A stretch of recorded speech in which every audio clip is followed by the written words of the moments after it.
Hello, everyone. This is Matt and Jeff Hardy, and you are listening to Counted Out.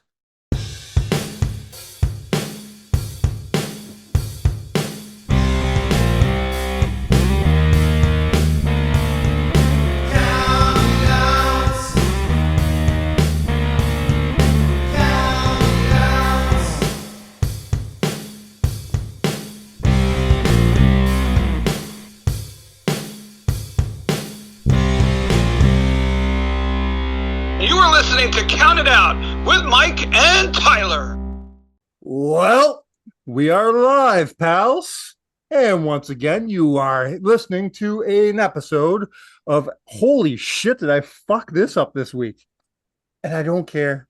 I don't care. I'm going to do it anyways. I'm going to finish it all off. This is the Bill After Seal of Approved, Count It Out with Mike and Tyler. However, we're doing a little bit of a Wrestle Media reunion this week.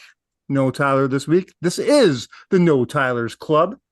And I've got Matt Suckram to probably my right if you're watching this on YouTube. Down there, we got some Adam Cohant. I'm on a roll today. Some Cohant. Get it right. Some Adam Constant happening right down there.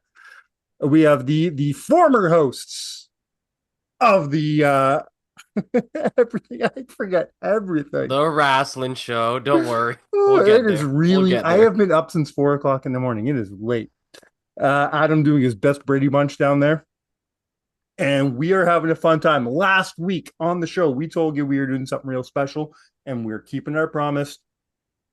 Possibly the biggest interview in Counting Out history. We're going to debate that in a second. It's happening right here in just a few minutes. We've got Matt, we've got Jeff, we've got the Hardy Boyz. Debatable, one of the greatest tag teams of all time. They're right here with Tyler here today. Before we throw to that interview, let's talk about that real quick. We've had a lot of awesome names on this show, guys. We've talked to Kurt Angle. We've talked to Matt Suckram, who can't keep his shit together. We've talked. Listen.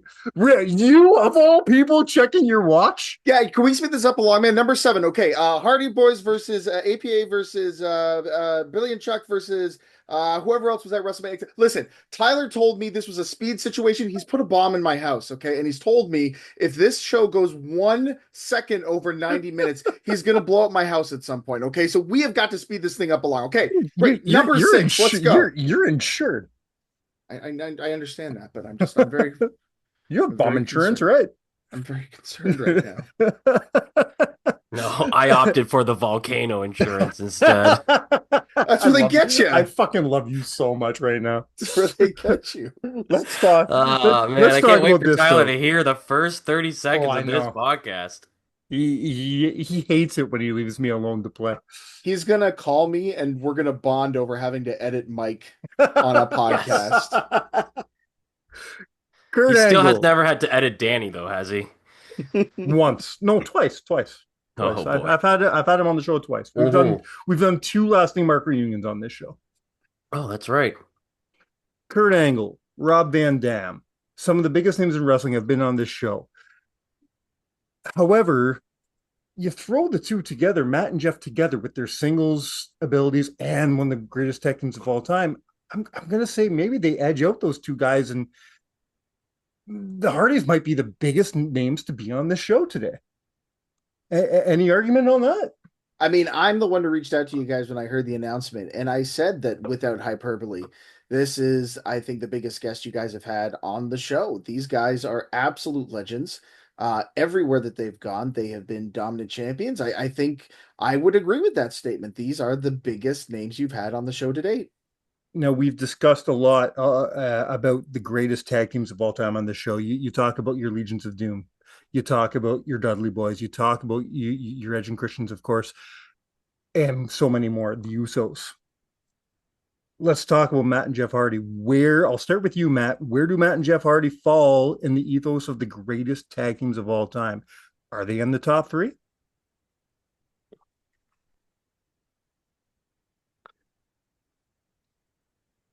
Well, you put me on the spot. Yeah, that's what we do here. There's been so many good ones Come on, Mister. Oh, 300,000 people read my articles every day. Hey, that's baseball articles, not wrestling articles. Touche, If I sir. got Touche. 0.3 people to read a wrestling article for me, that'd be impressive. If you got 0.3 people to read your articles, you'd have done better than the wrestling show did. So well done. Yeah, shout out to Jay's Journal, Which you are repping right now. which Yeah. oh yeah, look at that. Blue Look Jay at that. sweater. Look at that. Yeah, 300,000 reads on my articles in 1 month. That's pretty impressive, I gotta fucking say. hate you so much right now. Tip of my own cap there. Yeah. But yeah, Hardy Boys, top 3 tag team. It's hard not to put them there, but there's been so many good ones. That's it. That's Like, it. Trying to, I I watched talk some about the stuff Usos and the Dudleys and the Legion of Doom and all these. I mean, even going back, does Heart Foundation go up there? Does Edge and Christian go up there? Does maybe a tag team like The Bar feel like underrated and this in is that where conversation? I love that you bring up The Bar, but this is where I'll play devil's advocate. And I'm not saying I agree with this, but as devil's advocate, a lot of these teams, LOD is definitely an exception, but a lot of these teams haven't, like Adam said, gone all over and been successful everywhere they go. And that's something I watched an interview that Matt and Jeff did when I was trying to do some research for this show that you literally called us up for today to do. But he was too busy writing about baseball. But somehow I was able to watch an interview with them, and they talked about, oh, what did Matt call it? The quest for gold or something like that when they came back to the WWE, and they were basically trying to win all the tag team championships of all the different promotions within 1 year, something like that. So yeah, I mean they went on to win both the Raw and the SmackDown tag team championships in that time when they returned back to WWE. So yeah, there aren't too many tag teams that can say they accomplished not only what the Hardys did in terms of the accolades in the ring with winning all those tag team titles, but also, they were the first ones to do a tag team ladder match. They were the first ones to do a tag team tables match. And then let alone all the TLC stuff that they ended up doing as well. Yeah, so it's hard not to put them as a top 3 tag team, I think, of all time. And I think there's another thing that has to be mentioned, which is influence as well. When you talk to so many tag teams who have come after the Hardy Boys, how many of those teams have mentioned Matt and Jeff as inspirations for what they've done? How many dream matches have we had between Hardys and XYZ teams simply because there really was an entire generation who was inspired by the innovation of these two guys. So I think, look, a lot of this is subjective, but when it comes down to it, they are in the conversation. There's no question about it. They also talked about that on the interview that I watched, that it's like they used to have people come up and say, you're my favorite tag team, and then those same people are coming back to them saying now, you're my kid's favorite tag team. Right. And they said that, and the other thing that was funny is Jeff mentioned that so many people would come up to him and say, man, I love you guys, but you guys cost me a couch. Like, because me and my friends used to do all the moves, the swantons, the leg drops, the twist of fates, and they broke, and it ended up breaking my couch, or my mom's couch, or my dad's couch. And I thought that was a pretty funny part of the interview. Adam, as our resident TNA expert, let's call you, let me ask you, Dudley's Hardy Boys, Bound for Glory, why is this so important to happen right now? There's a lot of different reasons why. Number one, I think, is because, as many of you know, those who listened to your interview with, say, Devon back in the archives, Devon thought he was done. Devon thought he was finished with professional wrestling. So this will be him stepping back into the ring for the first time in a long time, probably for the last time. I would hope so. Number two, it is a nostalgia act that you, I think, aren't going to see very much again, probably never ever again. But these two bring up a lot of great nostalgic feelings for people. Number three, I think the Hardys have to really show up in this match and prove that even though there are a lot of young and hungry talents on the TNA roster in the tag team division, there is a reason why they are still considered the best in the business and why they have the gold. And I think that there's three good reasons alone why you want to watch it. You're going to witness something special here simply because of the history between these four men and what this match means to them. Mm-hmm. So it's absolutely worth putting down your hard-earned money and subscribing. I couldn't agree with you more, and they're doing a good job building it. They gave us enough time. They give us, enough room to really want this match. It's not just oh yeah, we're going to throw this thing together. They're giving us everything that we need from this build. Gave you enough time. They gave you 25 years. Yeah. And it was very cool too to see them, both teams, at SummerSlam in the crowd, pumping up that match, building to Bound for Glory. The Mark in me does wish that they could have made some sort of deal with Mr. Khan to have Edge and Christian in the crowd as well. Obviously that, couldn't happen, and I get it, but that would have been extra cool. But to have those two teams, especially building towards their match at Bound for Glory, having them at SummerSlam, I think was a big deal. I think for the people who don't watch TNA every week, that was cool for them to be like, hey, by the way, these guys are facing off each other, and it's not on WWE TV. So I think that's going to do a big thing for TNA right now. Unquestionably, and I hope it gets a few new fans who may have either not given TNA a try or haven't given them a chance in a while to do that and see what they're all about now. Now we can talk about where both these teams lie in WWE fandom, where they lie in the all-time greats, but let's just look at TNA. There's a reason why they're facing each other in TNA. They are probably in the top three, both of them, of the greatest TNA tag teams of all time. 3D may be the greatest TNA tag team of all time. Is there any argument there? I mean, there is some stiff competition. Now, I say that as a very, self-proclaimed TNA fanatic, but there's no question about it that they're in the conversation. And when you can easily say that without hesitation, and you're talking about a tag team division that has seen the likes of LAX, who has seen the likes of the Motor City Machine Guns, Beer Money Incorporated, America's Most Wanted, AJ Styles and Christopher Daniels. You're talking about a tag team division that I really felt kind of carried the 2000s and the 2010s. The Wolves, for God's sake. So when you can immediately say of both those teams in the discussion for the greatest of all time in TNA, it really speaks to the work that they did within that company. And hopefully we're going to talk a little bit about that later on. I don't think the TNA tag team division gets enough of their flowers. I really don't. I think when you list all the tag teams, you just barely hit the surface there. When you list all the amazing tag teams that come through TNA, that's you mentioned LAX, and then you have to mention LAX. Yes. You know what I mean? There's been so many amazing tag teams. This is bold to say, but I'm going to say that the tag team division in TNA may have been far more successful than WWE ever has. Yeah, I mean they've done a lot in less time than WWE has. That's for sure. WWE have had these peaks and valleys, though, right? Like in the Attitude Era, or towards the end, I guess, of the Attitude Era, you had a pretty deep tag division. Hardy's, Dudley's, Edge, and Christian obviously led that, but then you have New Age Outlaws and the Acolytes that kind of followed it up, and then, there was a handful of other teams that TNA, right? Tess and Albert were in there. And then you had all the guys coming in from WCW. I mean, the Radicals were coming in as a tag team at that point.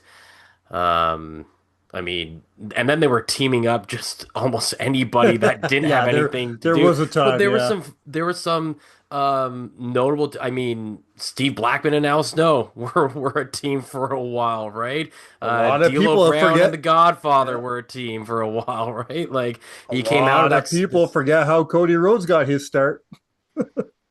But I think he just appeared out of thin air at WrestleMania one year. Yes, how that happened.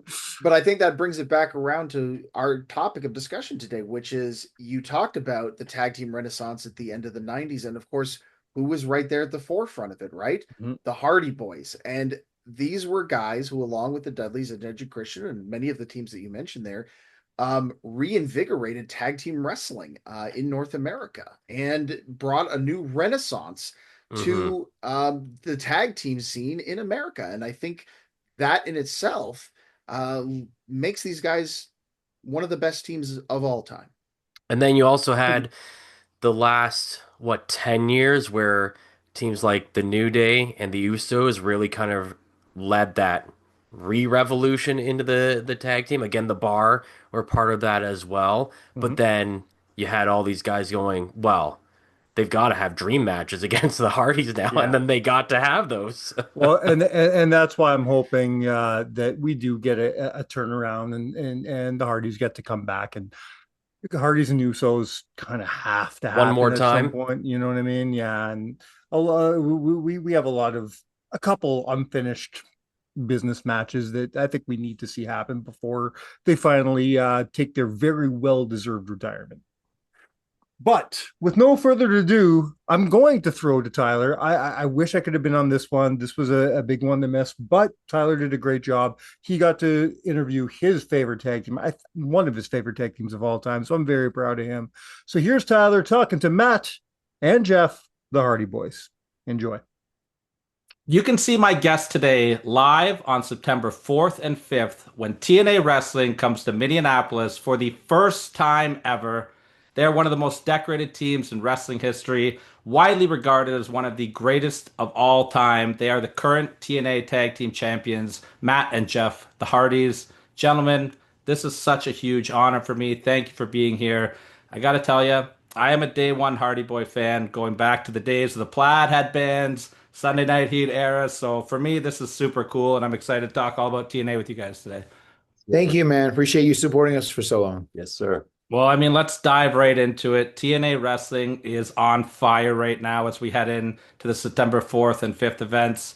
Matt, I got to ask you first, what are the vibes like in backstage area as TNA is getting ready to head into Minneapolis for the first time? A lot of team unity, man. Everybody's excited. We just broke our North American attendance record at Slammiversary. We had 7,800 and change in the venue, which was very, very special. And we're hoping to break it again at Bound for Glory coming up.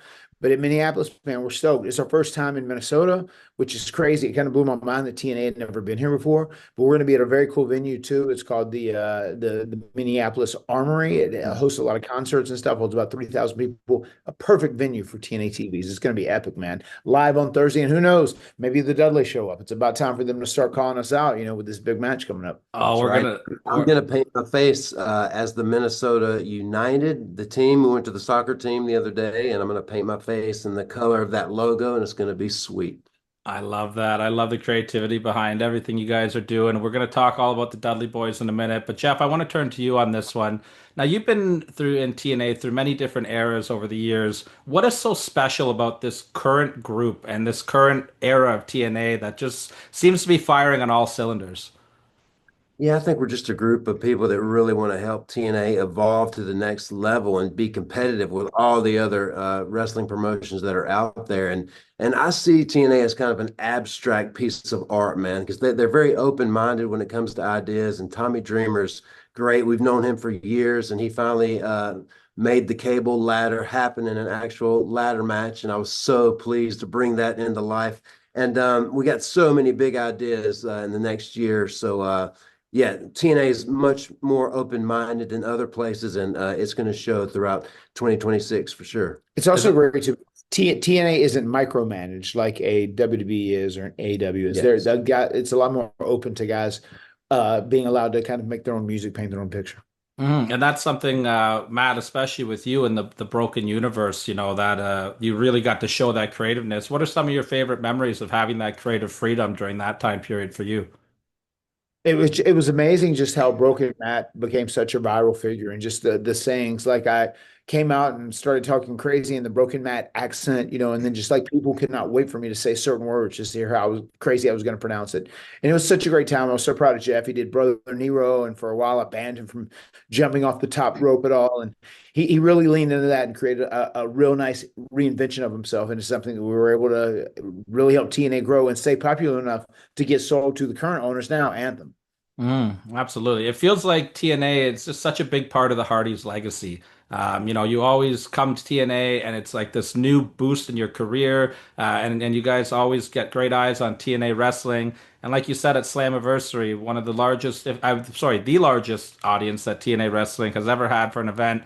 But it's what happened after the match for your guys' amazing ladder match where you captured your fourth tag team titles that really, really got the wrestling world talking. And Matt, I'll start with you on this one. How special was it for you to be in the ring with Bubba, Bully Ray, and setting up this match for the Dudley Boys one more time? What does that mean for you on a personal level? Well, it was a shock when it happened because we had no idea that was happening. And that is us being totally transparent. It was something that came together last second. I don't think Devon could make it, but Bully was able to be there, and he showed up and came out, and we were obviously shocked to see him there. Came out, issued the challenge, said Bound for Glory, do it one more time. Let's see who the greatest is. Let's celebrate this 27-year rivalry we had with one another. And even when he went to the back, he wasn't there to talk to him afterwards. He just fled immediately. He was doing a very old school technique of coming in and leaving so we couldn't talk. He made it very authentic. It was neat, man. It was a big moment, and people are buzzing so much on it. I mean, TNA Bound for Glory went on sale, and we sold almost 4,000 tickets that first week. That just showed how much interest there was in the only match announced as Hardy's vs. Dudley's. Absolutely. Now, Jeff, I want to ask you about this one. You guys have such a long legacy and history with the Dudleys, Team 3D. What are some of your personal favorite memories and moments of working with them? Because you guys have worked all over the world and many different companies. Do you have any certain memories that stand out for you? Oh yeah, my favorite match of all time with us and the Dudleys is naturally the first ever tag team, tables match, which was following up the first ever tag team ladder match with Edge and Christian. And when they came into the WWE universe, man, it all kind of just it all started flowing together so swell and great with the TLC match. I mean, we created that match, and to look back and to know that all the professional wrestling world knew was Scott Hall and Ray and Shawn Michaels had that ladder match, and that's all we knew. But we reenacted it. We'd done all the stuff they did in it, and then we just took the TLC match to a whole new level, along with the Dudleys, man. And this year's Bound for Glory is going to be intense and extremely epically extreme. Absolutely, it is. Now, I got to ask both of you guys this. The legacy that the four of you have created together and the excitement and anticipation being so high for this match. Do you guys have any extra nerves or pressure maybe going into this one compared to any other matches that you've been in? I feel like there might be a little extra pressure on us because we're going to have to carry the load. Devon has had some health issues in the past. Those guys haven't been teaming regularly, and Bubba hasn't either a whole lot. So we're excited for the challenge to carry the match and to do as much as we need to do in this match. And I think it's going to be a magical moment. It really is going to be a celebration of the 27-year rivalry we've had with one another. And I think when it's all said and done, I think this is going to be one of the most emotional matches in TNA history. I think there's going to be people in the building at Lowell, Mass, crying when this match is all said and done. Absolutely. Jeff, I'd love to get your take on how you're feeling heading into this match.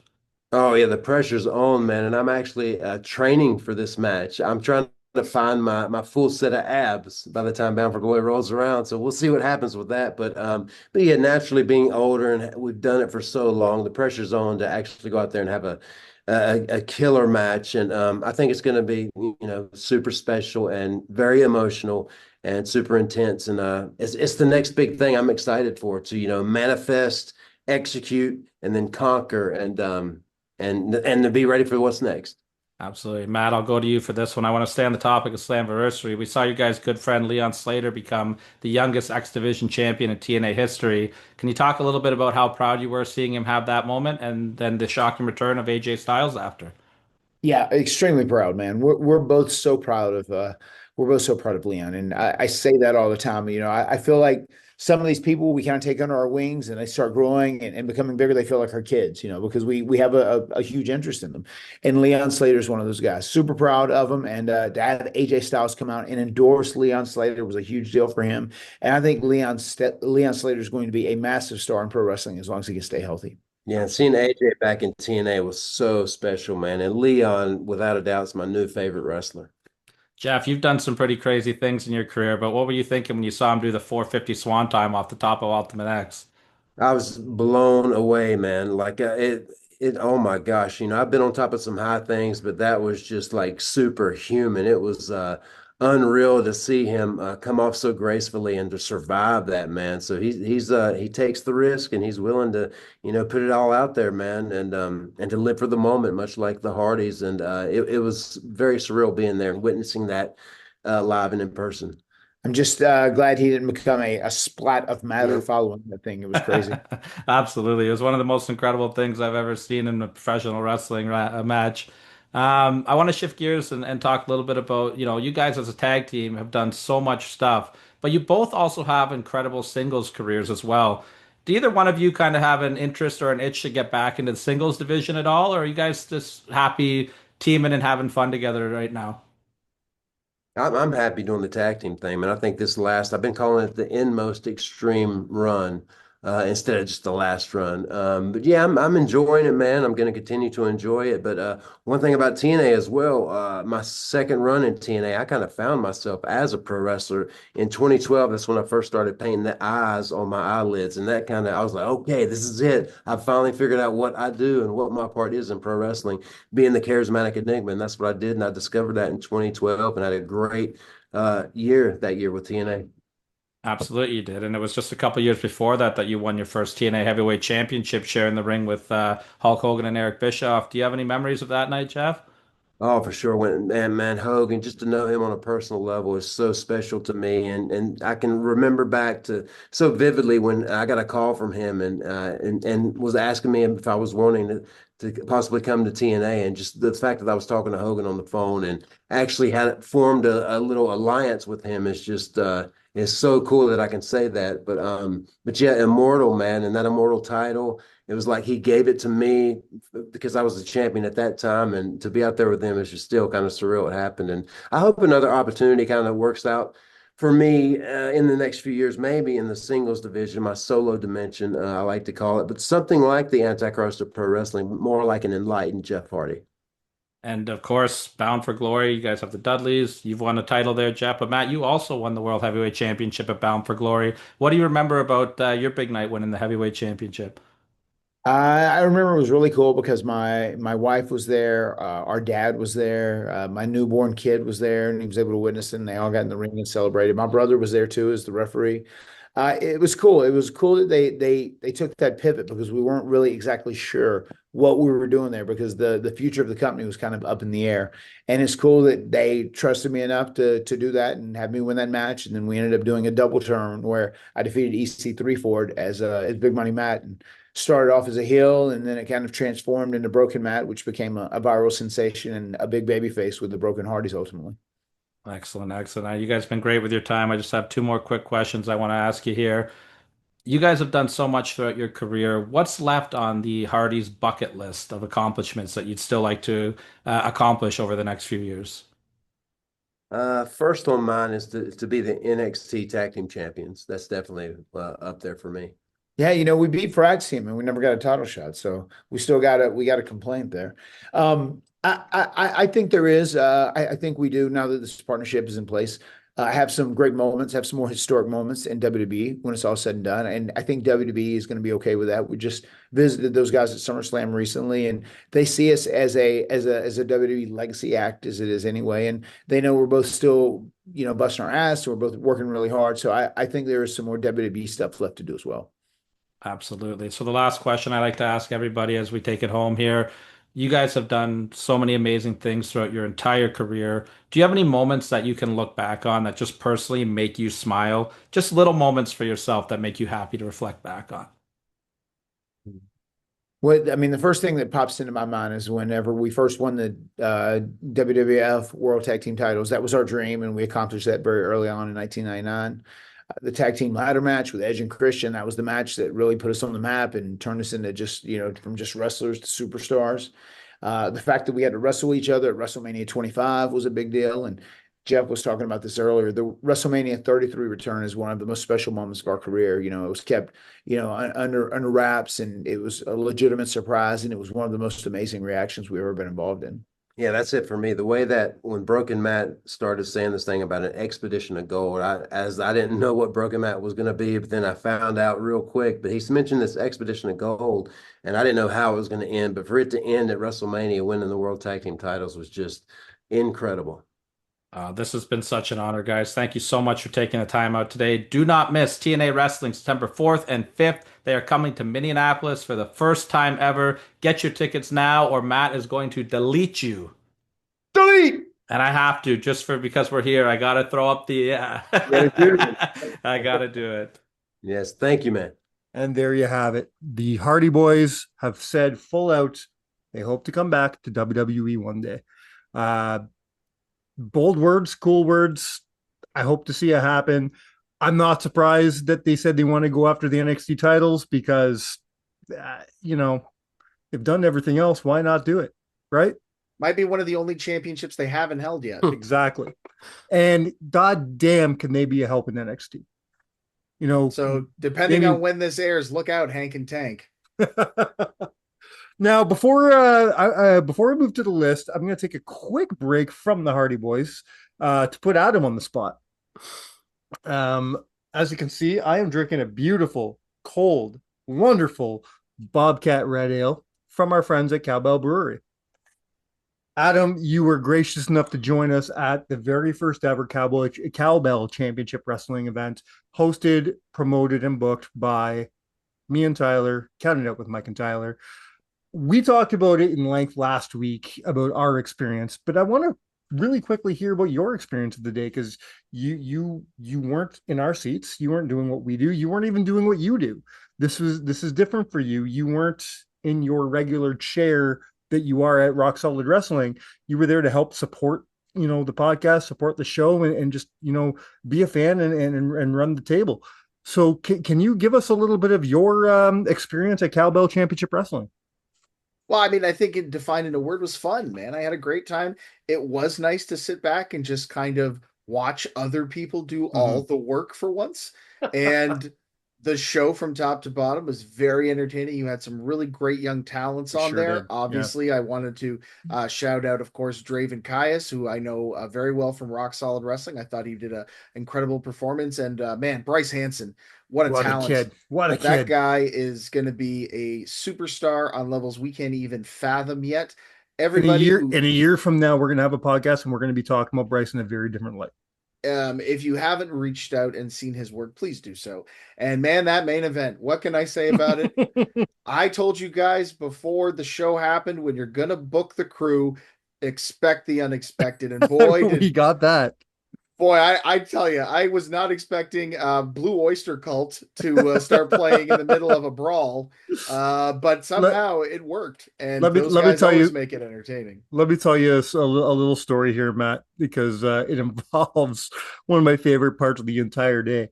During this main event, we're looking at a 6-man tag match, and it's a barroom brawl. It's basically a street fight, right?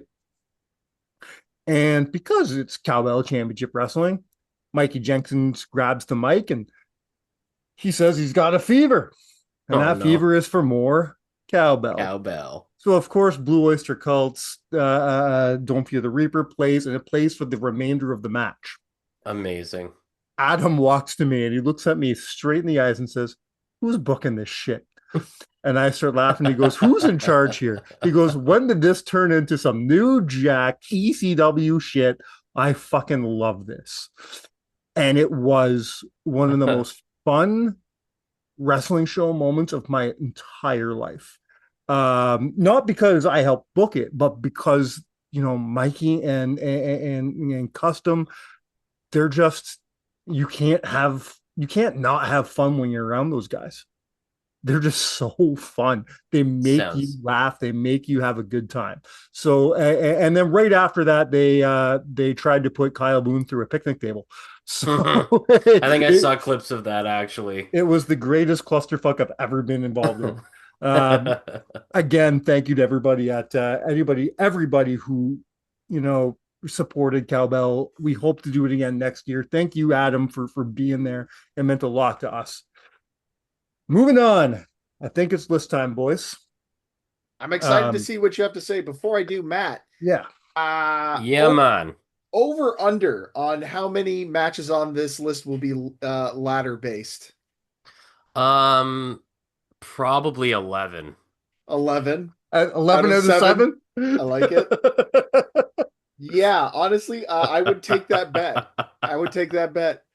I will say, are you sticking with matches or did you choose to do moments? No, I'm doing matches because my list was already done. That's not what our fearless leader told you to do. I don't have a fearless leader. All right. And he's not your real mom. No. Fuck Tyler. He didn't come today. Okay. Listen, I love him. He deserved the week off. He goes to another school. He does. When he asked me if he could have the week off because he's burnt out, I didn't argue. I told him, go for it, man. Take the time off. You deserve it. But when you take the week off, you give away your rights to bitch. All right. I say that in jest because I texted him something about my number 7. I said, I need help. I gave him 2 matches. I said, help me choose my number 7. And he goes, we already have heat. He goes, I'm not gonna tell you what it was, but he argued about how my number 7 shouldn't be my number 7, should be number 4 or something. And I said, listen, when you take off the week, you'll get to complain about my list. Okay, but here's the thing, and I think we have to keep this in mind. Mm-hmm. You're going to get heat from people, and I'll tell you why. Because there are so many great matches in the history of this tag team that you could make several lists. Yeah. And it is banger after banger after banger, if I may steal a phrase from one Sheamus, because there is not a single bad match on your list. And I know this without ever hearing a single one that's on there. These matches are great. So you are going to get people who are going to be mad because there's so many no way good my ones. Order. There's no way my order is going to be correct. It's just not going to happen. You could literally just do a top 7 Hardy Boyz ladder matches if you wanted to. And I think that's what we're getting. pretty fucking close. Pretty fucking close. I think after going through all this, I think I can safely say, in my personal opinion, the Hardy Boyz, but specifically Jeff Hardy for his single stuff as well, I would say he's the king of the ladder match. Just looking at the list of the great tag team matches, and then you add in his singles matches that he's had, I would be willing to die on that hill that Jeff Hardy is the king of the ladder match. Okay, here we go. I'm going to ask you guys a question before we get into this list. This will open the debate.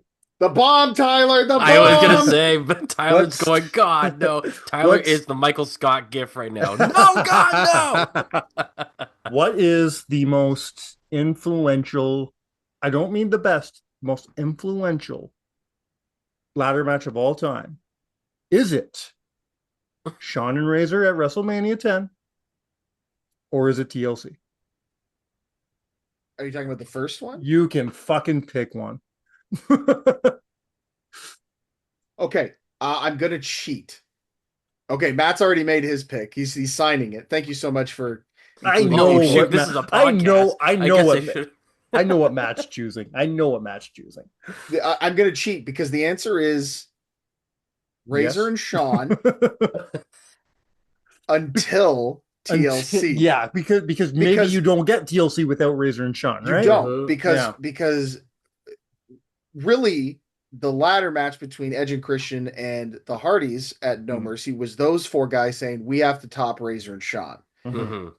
And now every ladder match you've seen since TLC is whatever tag team, whatever wrestler saying we have to top TLC. Yeah.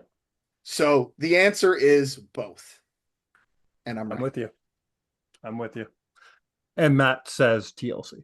Which is fine. He's also right. Again, only Only because I think that like because Adam you said, were a that one fetus took it. because you were a fetus when WrestleMania 10 happened.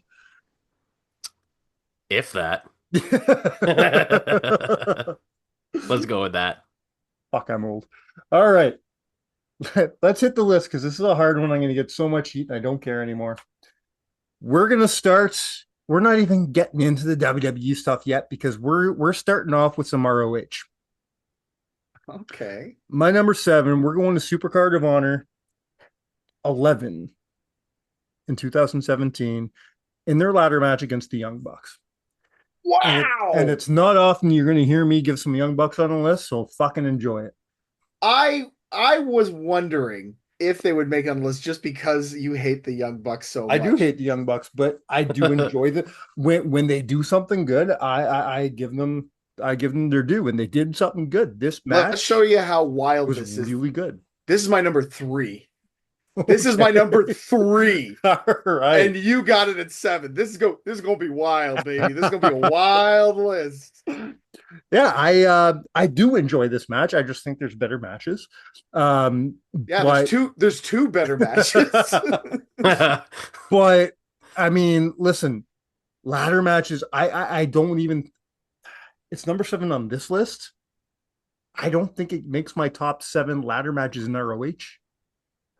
ROH has had phenomenal ladder matches. Their ladder wars, the Briscoes alone could probably make my top 7. Sure, but we're not doing that list. We're doing the Hardy Boyz list here. And look, listen, you can put it wherever you want on that list. All I'm going to say is this match is insane. The work that these guys are doing. I feel like this match was them saying, okay, we're going to go back to that No Mercy match in 1999. And we just have to do it at another level. Yeah. And I feel like they went out there and they accomplished that match. Insane spots, great storytelling here.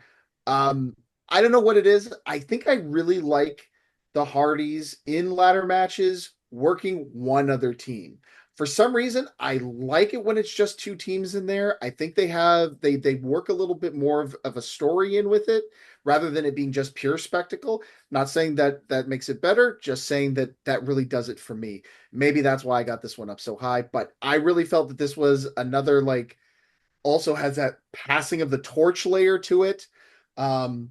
Especially if you know the story behind that. Of course, this was the night before they returned to the WWE at WrestleMania 33 for that huge moment. Yeah, man, the spots in this are insane. These guys beat the shit out of each other in this match. I was surprised at how much I love this one, but after I watched it, I really, really walked away loving this one. And with the Bucks going over in this, I'm not going to say they made the Bucks that night because they didn't. The Bucks already were pretty solidified, but they sure as fuck didn't hurt them. You know what I mean? Like they got the rub. They got the rub. 100% they did. Absolutely. I think it really did help the Bucks to have this I was going to say series of matches, but it wasn't really. But for them to be able to go over, get those championship matches, those belts, that if I remember properly, they had the super kick party titles as well that they stole, and it was a fun build up, fun match, amazingly fun match. If you haven't seen it, go and watch it because it really deserves to be on anybody's list. Matt, have you seen this one? No. Come on over, Saturday. I mean, there was a running gag on the wrestling show that I don't know any wrestling outside of WWE, so that gimmick's holding up right here. A certain smirk is yelling at you right now. Come over Saturday. We'll watch it, and then you can sit there and tell me why you agree that Mike's wrong about this. Okay, sounds good. You know the shitty part about the rest of this list is now every match I talk about, Adam's going to be like, yeah, it's a great match. I don't know why it's under fucking ROH. Well, we'll see. You could still screw up the next one and have your number 6 be your number 1. Who knows? Well, my number 6 is definitely. Yeah. Just real quick side note. I've got a funny story to tell you guys off air about that Smarky Smark. You make it quick. Oh, I love it. No, I'll tell you off air. I love it. Yeah. Anything to talk about Smarky Smark, I'm happy. But you're not going to hate my number 6, Adam. It's not your number 1. But you're not going to hate it because we're going to the beautiful land of TNA. Okay. We're going to the year 2014 on an episode of Impact Wrestling. It's Full Metal Mayhem, and we're looking at the Hardys versus the America Wolves versus Team 3D. Well, I ain't mad that it's in TNA, but I am mad that it's your number 6 because this is my number 4. No shit, eh? 100% my number 4. I'm gonna pull the curtain back. I'm gonna give you one of my honorable mentions. I'm gonna debate something here. Okay. One of my honorable mentions is. Did I not write it down? Yes, I did. By the way, I want everyone who's like tuning in to listen to Matthew Sukram. We're talking about ROH and TNA stuff. Once we get to the WWE stuff, I will let Matthew talk. Yeah. That same year, 2014, they had the same 3 teams had a match at No Surrender. It was a ladder match. They had a series. This was a whole series that they had, a competition. But I put this match far ahead of this ladder match. Are you in agreement? Yeah, I am. Yeah. I thought maybe I catch some heat for that, but the other match doesn't make my list. It's a great ladder match. Mm-hmm. It is a really great ladder match. But this I love me some Full Metal Mayhem, by the way. This one is a bigger spectacle. And I think that's what gives it the edge. The bumps are bigger. They're doing more here. Great finish. Even the crowd feels hotter for it. So yeah, if you're going to watch one of these matches, or if you're going to have to rank one over the other, the Full Metal Mayhem match is better by a little bit, but it's still better. We're going to a year now that I think Matt can finally say, hey, I watched wrestling then. I was 5 during WrestleMania 10, just so we get that cleared up. Well, you weren't 5 during Royal Rumble 2000. Shake and bake, baby. When the Hardy Boys took on the Dudleys in a tables match. So, real cool story about this. So not every match on the list is a ladder match. Okay, I guess I lost the bet. Every match. Not every match. A cool story about this match is that they actually got told that they have to shave 4 minutes off this because of whatever stuff happened earlier on the pay-per-view. They lost 4 minutes off this match. So that's why when you watch... Did Shawn and Razor go long? Yeah, because of what happened at WrestleMania 10 years before this, they had to shave 4 minutes off.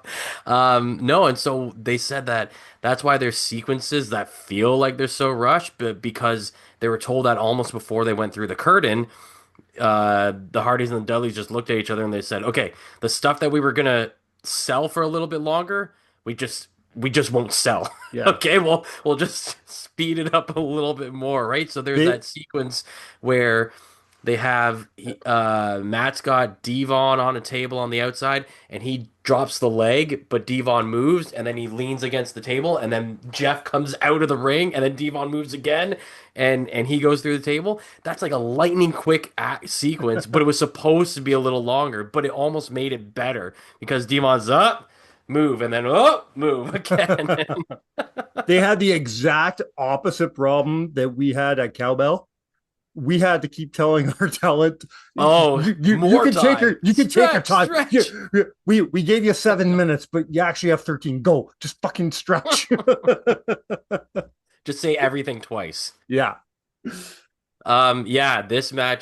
This match is awesome, and it gave the WWE an iconic moment with Jeff standing on the top of that entrance way in the stands, and then jumping off that to put. I mean, that was replayed for years and years and years and years. If I had a nickel, it'll be in their Hall of Fame package. If I had a nickel for every time Jeff Hardy jumped off the roof of a car, I'd have 2 nickels. Which, I mean, isn't a lot, but it's strange that it happened twice, right?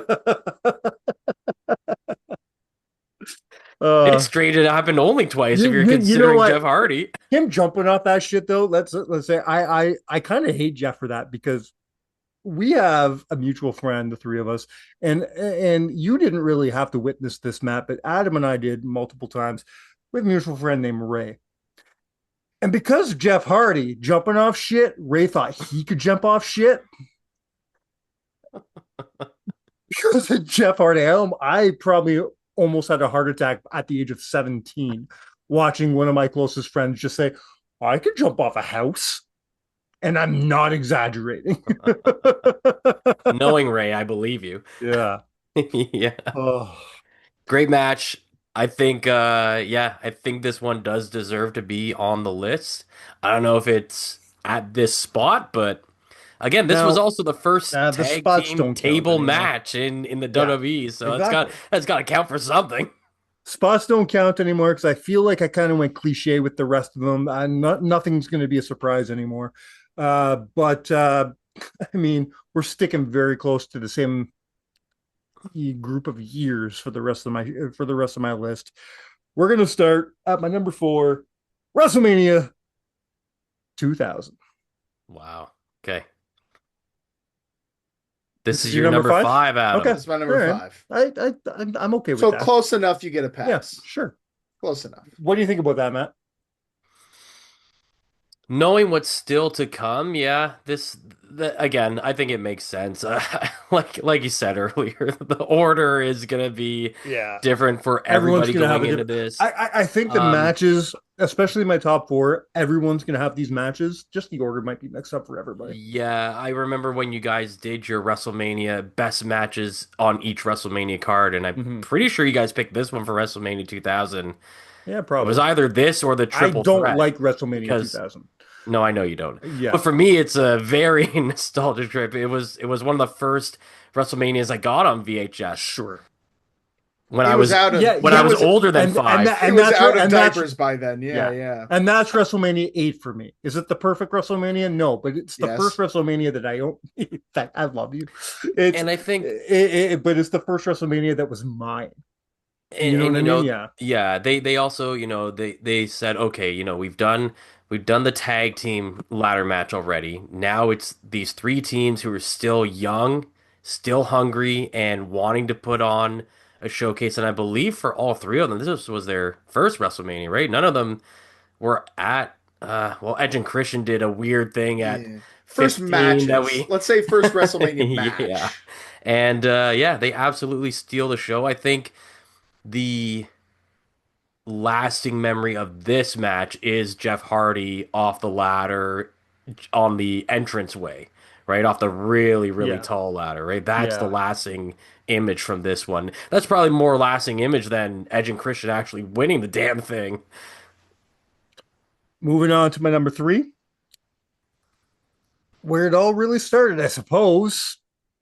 We're going to SummerSlam 2000, TLC 1. TLC 1, okay. Yeah, for SummerSlam. This is number 3? This is my number 3. Oh, you have issue with that, Sir Matthew? No, please, the floor is yours, sir. I think there's going to be a couple that you miss. I know Adam knows there's a couple that you're going to miss. I mean, I guess, but what do you throw off, for fuck's sake? This didn't make my list. Really? No, interesting, not, sir. Interesting. Here's the thing. I remember TLC 2 more than I remember this one. There's so many more spots in TLC 2. Maybe it's because maybe we might be on the same page 2 weeks ago. Maybe it's because I rewatched it recently for this list. It's fresh in my memory, and I really enjoyed it, and everything like that. That's possibly why it made my list. Did you not feel this one was too similar to the Triangle Ladder match, though? I guess no. Okay. Yeah. Well, but maybe he did, but he just really likes both those matches. So he put them right next to each other. Yeah, it's pretty much probably what happened. Yeah. I mean, it's not the Hardys and the Young Bucks and Ring of Honor, but So you're saying a couple. In theory, there's only one match that can be missing because there's no way my number 2 and 1 didn't make your list. You obviously wouldn't have put the ROH or the TNA match on, but Adam fucking did. So I can only really be missing one match, and I've got some ideas of what that could be. But before I get there, we'll go to my number 2. Some people might be yelling at me because I don't think it's everybody's number 2. And my number 1 is going to be a huge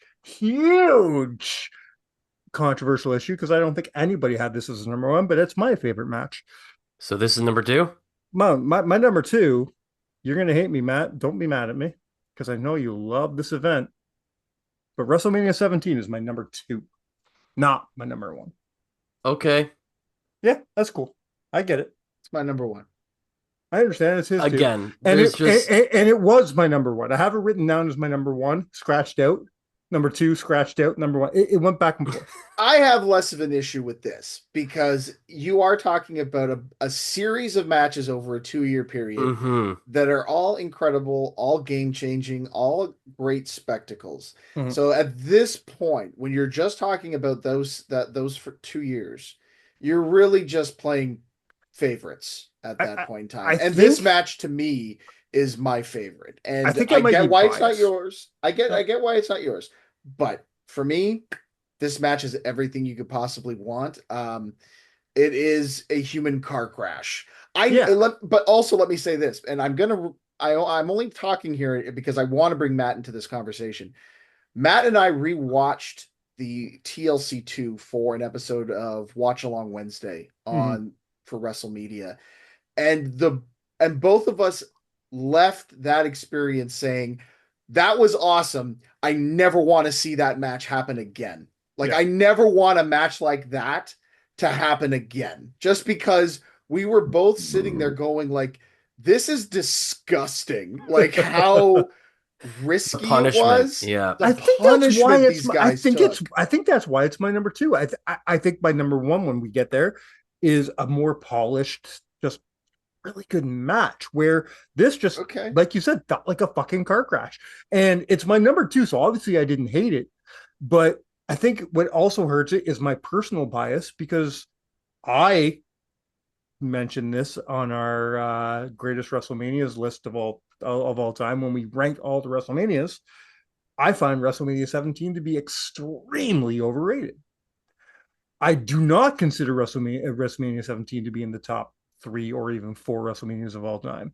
So this match falls where it should for me, but I think that's my own personal bias why I like the other one, because I when any match off WrestleMania 17, I go back and I'm like, yeah, I guess I'll watch this. But I'm not that guy. I'm not Mr. WrestleMania 17, and I can feel Matt's anger through the screen. I want to hear from Mr. Sukram, because he hasn't talked about it as much. He's let us kind of go to war about it, and I want to hear from him. Matt, first and foremost, would this be your number one?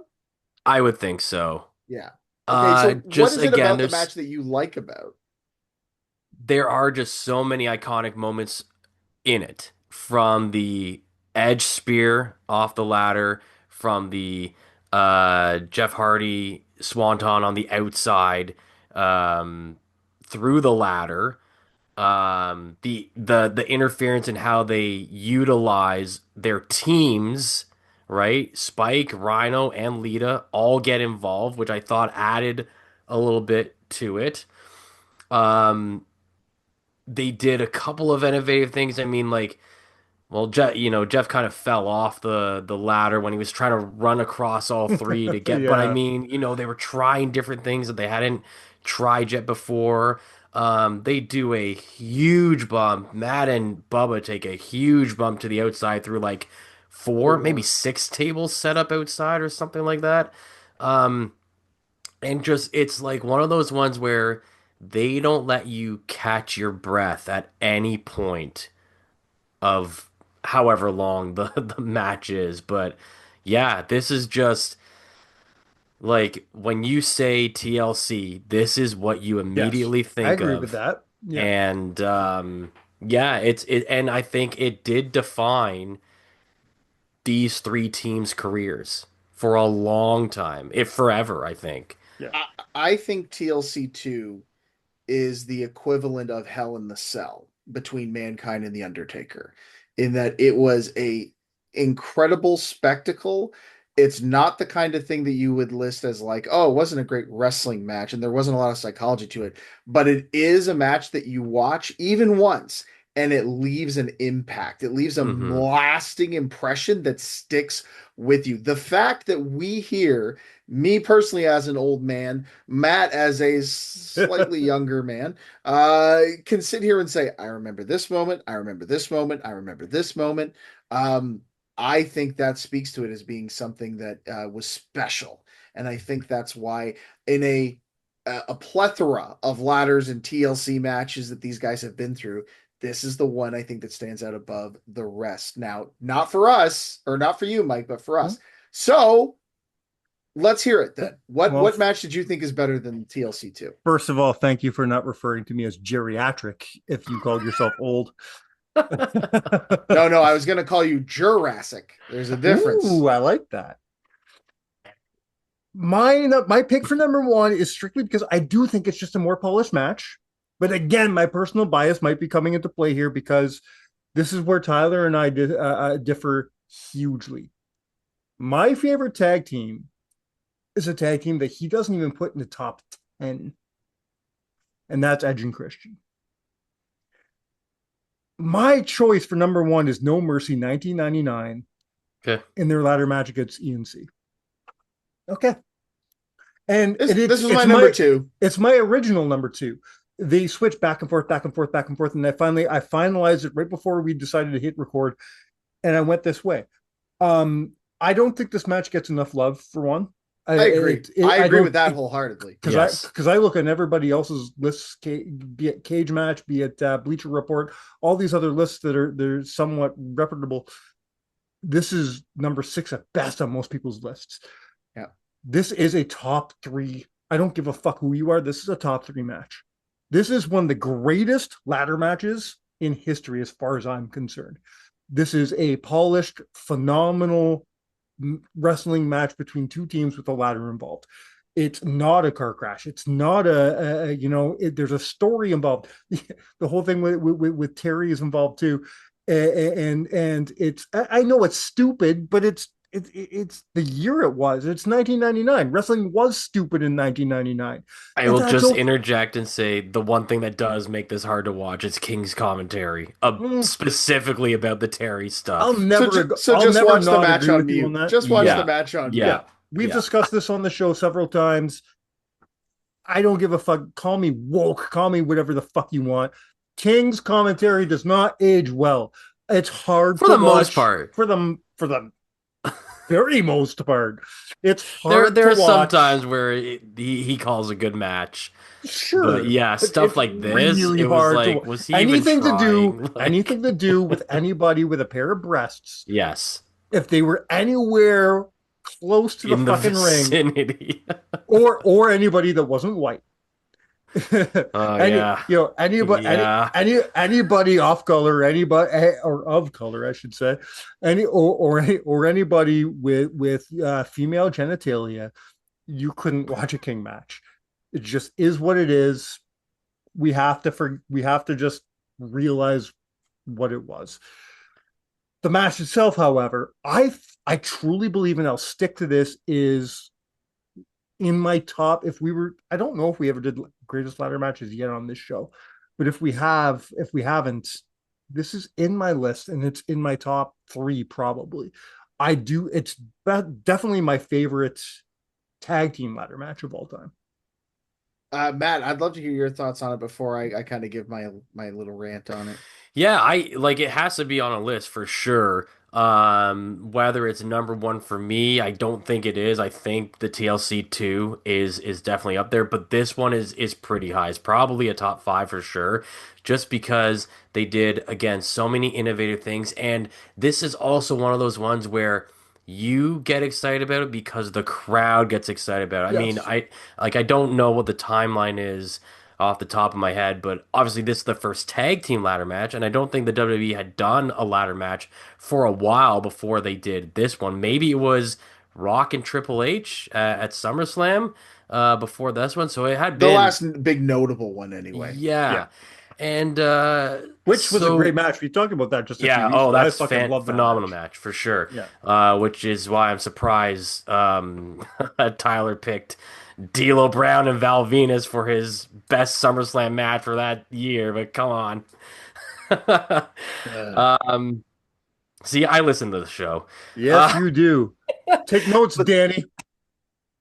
But yeah, this one, he's not listening.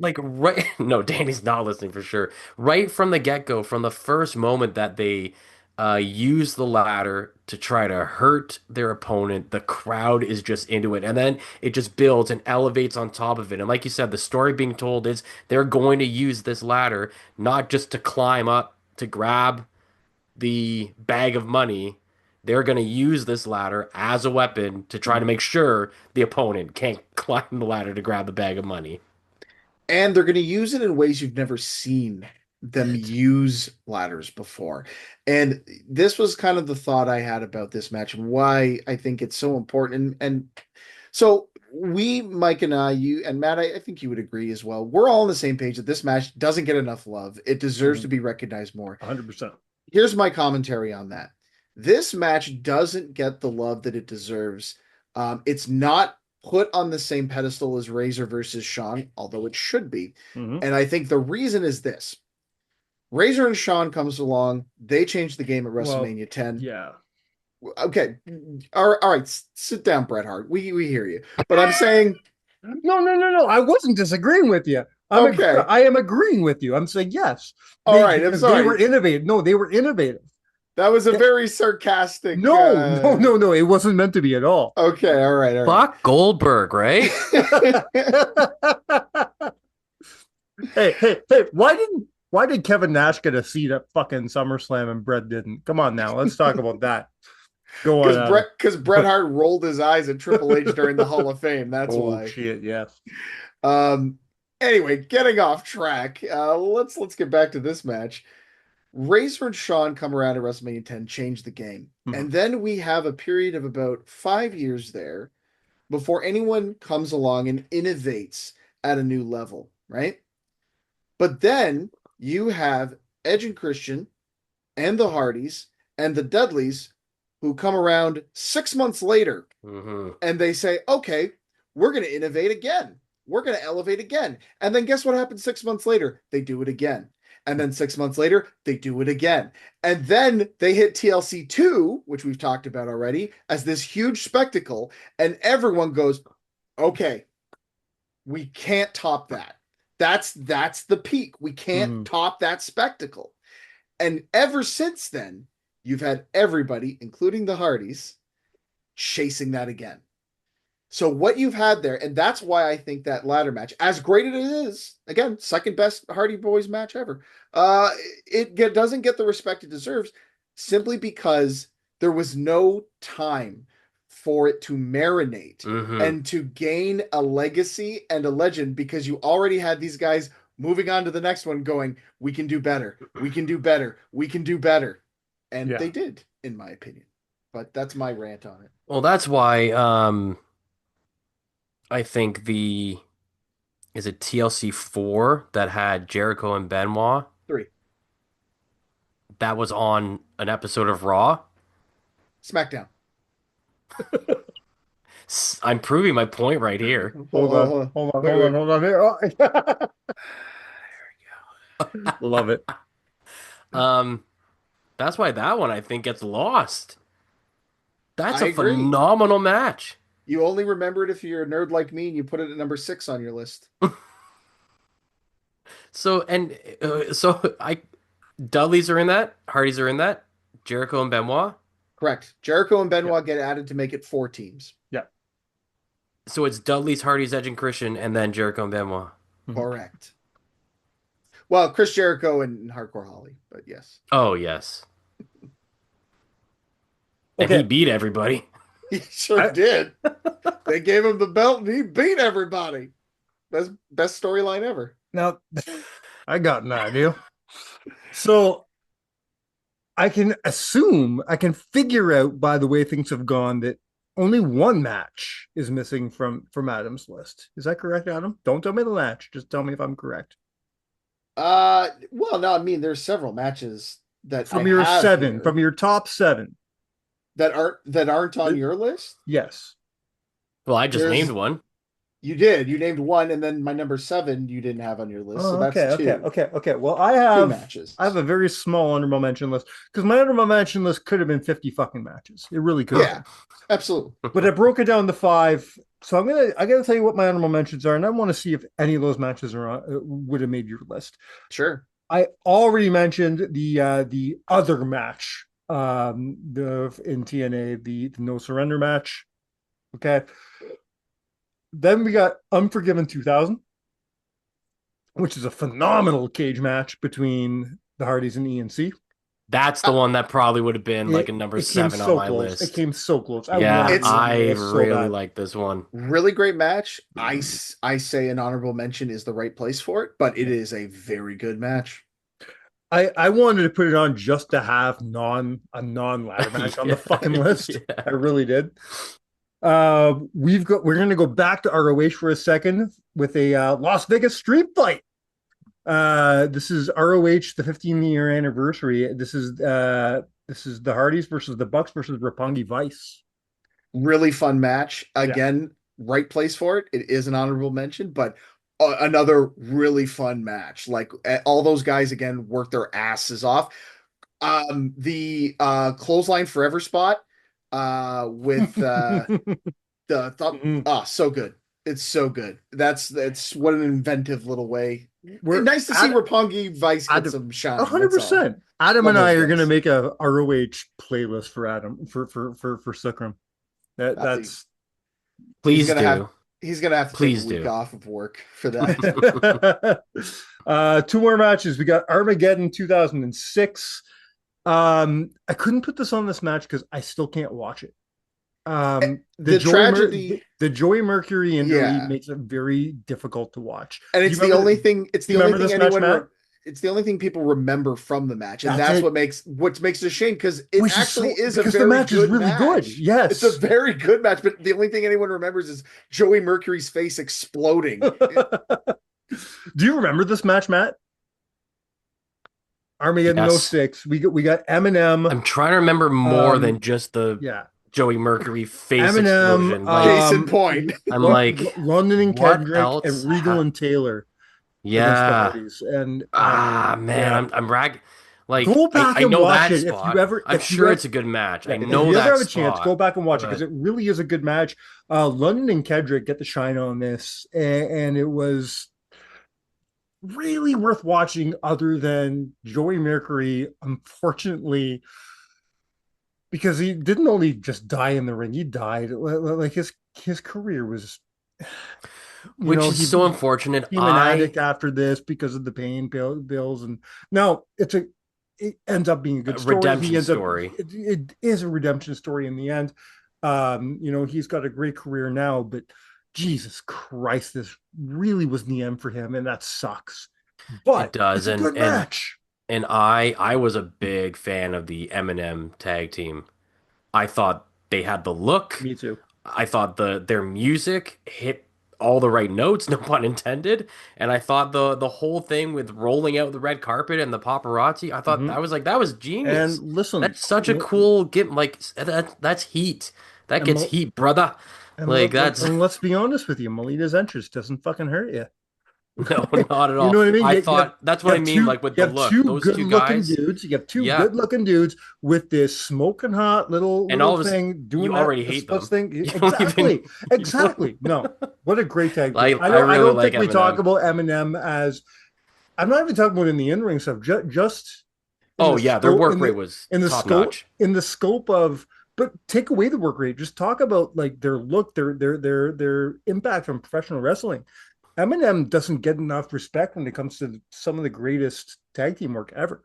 And again, probably because, unfortunately, this match may have cut their run short, right? Like, and they used to do like a little trick too. They with the entrance, right? Like they would slow it down, right? Like that's awesome. They didn't. No, they didn't do that until Morrison became Morrison. Oh, okay. Yeah. Okay. But they did the whole Hollywood. They had all the camera people out there, and it was great. And their fucking theme music, fit it completely. All right, my very last honorable mention is strictly to pop Adam and to throw back to last week's show, which is record low numbers on YouTube. Go listen to the show, guys, please, because our show sucks last week. Please go listen. Nobody likes cinematic matches, apparently, but I do. So we're talking about Tag Team Apocalypto. I love this match, so it's on my list.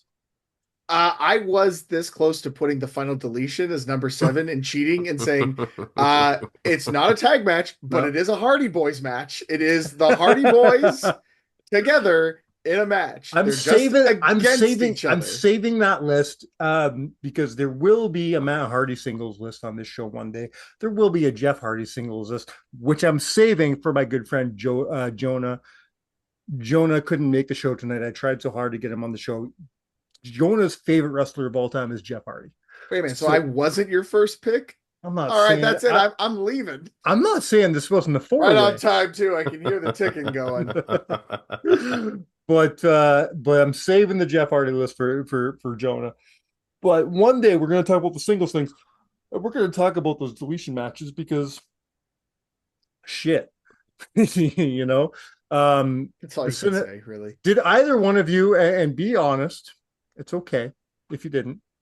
Did either one of you listen to the cinematic list last week? Yes, I listened to it. Yes. Mm-hmm. So are we all in agreement that Tyler's a fucking idiot putting AEW as his goddamn number one? Final Deletion is the greatest cinematic match in history. I don't understand, Tyler. I could spend another hour talking about this. I'll say this. Just to piss him off. I'll say this. I would have put the Darby Allin and Sting versus Brian Cage and Ricky Starks match above Anarchy in the Arena. I thought that match was an excellent match. But I also like the Money in the Bank one. So yeah, whatever. Maybe I don't know what I'm talking about. I just like maybe I like cinematic matches too much. Whereas I'm like I've seen the ones Bray Wyatt has been in. Yeah. And I've seen the Final Deletion. Oh, I was gonna say you've never seen the deletion. You haven't seen the rest of them though. The other deletion matches in TNA, like No, I haven't seen those ones. Matthew, sorry, Crazy Steve gets murdered. I told you he did. That's what's the only takeaway from that match. They literally snap his neck. It's like I'm sure I got the lowdown from Adam several times. It's like Lucha Underground. Anybody asks me, it's like, of all 4 seasons of Lucha Underground, people will say, "What do you remember?" I'll be like, "Some dude got his face ate by a dragon." You know that shit happened. I love professional wrestling so fucking much. All right, before we bring it to a close, Matthew. Yeah, man, Mr. 300,000. Let's get you 300,040. Okay, because that's oddly specific. That's about how many people listen to the show every week. So tell people where they can find your the biggest article of all time. Yeah, so I'm on Jay's Journal. So if anyone does like baseball, specifically Blue Jays baseball, jaysjournal.com is where it's at. And then I'm on socials as well, at Matthew Suckerman on Twitter, or whatever they call it these days, and at Matthew Suckerman on Instagram, or whatever they call it these days. And yeah, pretty easy to reach me and send me all your hate mail. Adam, when you're not directing it at Mike. Right shit. Adam, where's Rock Solid this month, bud? Well, I'd like to just start off actually by thanking all the fans in Kirkland Lake who came out to see us this past weekend. Right, that show just happened, yeah. Take the Lake, over 500 tickets sold. The place was absolutely packed. I don't have a final total for how much we raised for Community Living Kirkland Lake, but I will tell you this. I know for a fact that we smashed our record of $3,000 last year. So I'm very excited to do that check presentation when we get around to it. And congratulations to the crew, your buddies and mine, the new Rock Solid Wrestling Tag Team Champions, along with the new Canadian Heavyweight Champion, Cody Deaner, who has dethroned Jake O'Reilly. But Jake has invoked his rematch clause. So on Saturday, September the 6th in Angus, Ontario, it's Deaner versus O'Reilly 2. It's that time for the gold. And speaking of a guy who got his neck snapped, one Crazy Steve will be returning. The homeboy. The hometown boy. solid. He is from Angus, Ontario. He is. Love that. What's the date of that show? Because I might try to make that. What's the date of that show? Saturday, September the 6th. That is in, I believe, about 2 weeks time. Why sir. do you guys always do that on the same day as Barry Wrestling's back to school? Always. Just to piss you off. Just to piss That's me the off. only reason. Okay. We've Do you talked want- to Yeah. the promoters. We Do you let want- them know. My Do you kid want- has hockey tryouts that day. Well, do you want to tell me the extra piss off? And Tyler and I are both very hot about this. The Angus show is on the same day as back to school. Barry Wrestling's and back to school is very important to Tyler and I. Back to school was our first Barry Wrestling show as counted out. We love back to school. Great show. Back to School 2025 is happening on September 6th. Tyler and I will be at a goddamn wedding. A mutual friend of ours is getting married, and neither of us are allowed to go to wrestling because we have to go to a fucking wedding. I'd rather be in Barrie. I'd rather be in Angus. But I I'm think gonna get- so. If they don't have an open bar, fuck. I mean, there's several ways to fix this. Someone's getting put through a cake, or Right? or someone voodoo magics the presents I and like voodoo. scares the shit out of the bride. All right, hold on. Let's cover our bases. So, step 1, put a Yeah. snake. Put a snake in one of the gift boxes. Yeah. Step 2, have somebody put on old man prosthetics, and pretend to be the preacher. And tell everyone they've only got about 3 minutes Oh. left at this ceremony. Step And then 3, sniff a young girl's hair. If you haven't heard that story, go back into our archives. It's fucking hilarious. Step 3, play Matt Hardy's music for no reason, out of nowhere, and then play yeah. and then play it off as a joke. Step 5, put a video on a big screen, even if there isn't one. Just put one up of Tyler of Tyler drugging the bride and going through a wedding chapel. Okay. I'm gonna add one. I'm gonna add one to the list because I was there. Step 6. Because I was there personally. Go back to 2005 and play Bret Hart's music in Montreal. Make them think he's there.